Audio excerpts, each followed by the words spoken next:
Today's aim of the practical to draw IV characteristic of a PN junction diode in forward bias. প্রথমে আমরা সার্কিটটা complete করে নিচ্ছি। দেখে নাও সার্কিটটা একবার। আমরা জানি ফরওয়ার্ড বায়াসে ভোল্টেজটা রাখবো 1 ভোল্ট রেঞ্জে এবং কারেন্ট থাকবে মিলি অ্যাম্পিয়ার রেঞ্জের। তাই জন্য আমরা সেটাও ঠিক করে নিচ্ছি। ভোল্টেজটাকে দিলাম 1 ভোল্ট রেঞ্জে এবং কারেন্টটাকে দিচ্ছি মিলি অ্যাম্পিয়ার রেঞ্জে। এরপরে আমরা আস্তে আস্তে ভোল্টেজ ভ্যারি করবো এবং দেখবো কারেন্ট কীভাবে ভ্যারি করছে। একটা পয়েন্ট আসবে যেখানে আমাদের অল্প পরিমাণ ভোল্টেজ ভ্যারি করার সঙ্গে কারেন্টটা একটু পরিমাণে বাড়ছে।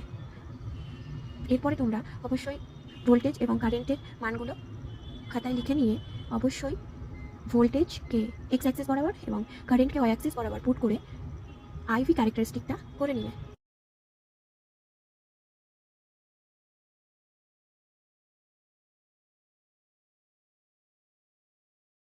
পরের দিন আমরা দেখব পিএন জাংশন ডায়োডের রিভার্স বায়াসে কারেন্ট এবং ভোল্টেজ কীভাবে ভ্যারি করছে। ধন্যবাদ।